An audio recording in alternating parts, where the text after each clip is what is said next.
نحمده ونصلي ونسلم على رسوله الكريم اما بعد فاعوذ بالله من الشيطان الرجيم بسم الله الرحمن الرحيم. پرائم منسٹر آف پاکستان جناب عمران خان صاحب، مسلح افواج کے سپہ سالار جناب جنرل قمر جاوید باجوہ صاحب، ہندوستان کے معزز مہمان وزراء، آج کے اس بزم کے مہاراج اور امن کے سفیر جناب سدھو بھائی، وفاقی وزراء، ارکان پارلیمنٹ، سفارتکار، سرکاری آفیسرز اور ہندوستان اور بہت سارے ممالک سے تشریف لانے والے جتھےدار، یاتری، خواتین و حضرات، سب کو السلام علیکم ورحمۃ اللہ.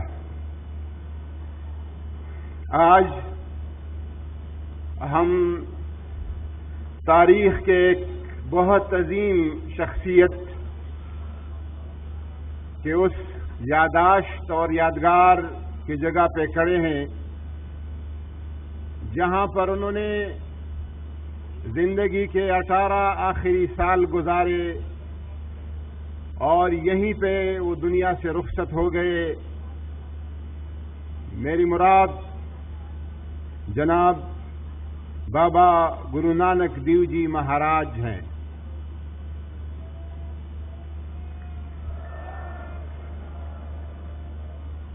آپ نے زندگی بھر توحید کی بات کی، انسانیت کی بات کی، عظیم اخلاق کی بات کی، خدمت خلق کی بات کی اور بقائے باہمی کے اصول اس قوم کو بتائے.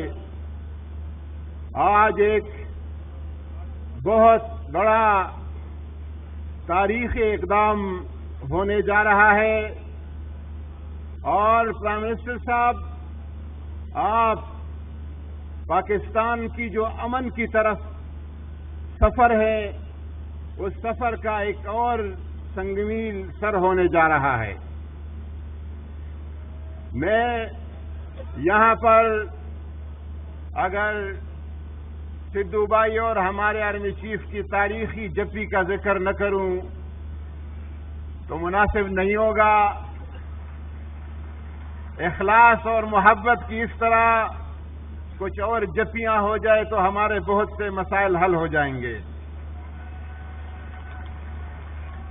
میں یہ بھی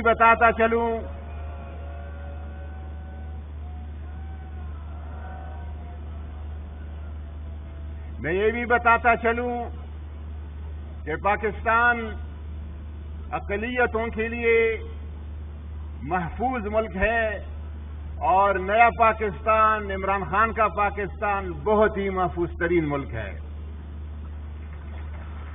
انشاءاللہ تعالی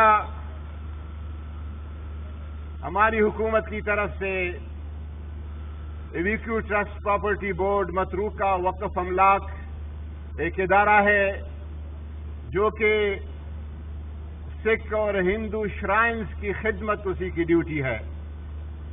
اس خدمت کو پاکستانی سرکار بجا لائے گی اور انشاءاللہ تعالی اس میں روز افزوں اضافہ ہوگا اور کرتارپور کے اس دربار صاحب کو، اس گردوارہ کو انشاءاللہ تعالی اسٹیٹ آف دی آرٹ گردوارہ بنایا جائے گا انشاءاللہ تعالی.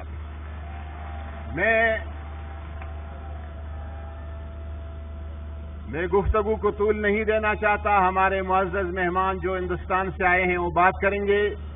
صرف یہ بتاتا چلوں کہ اگلے سال نومبر میں آج سے 1 سال بعد بابا گرو نانک دیو جی مہاراج کا 550واں جنم دن ہوگا. اور پاکستانی قوم، پاکستانی حکومت اور پاکستانی ریاست ایک شاندار طریقے سے اس دن کو منانے کے لیے اہتمام کر رہی ہے انشاءاللہ تعالی۔ آپ سب کے آنے کا شکریہ۔ کوئی آپ کی یہاں یاتریوں کا، جتنے داروں کا، مہمانوں کو کوئی تکلیف ہوئی ہے تو اس کے لیے ہم معذرت خواہ ہیں۔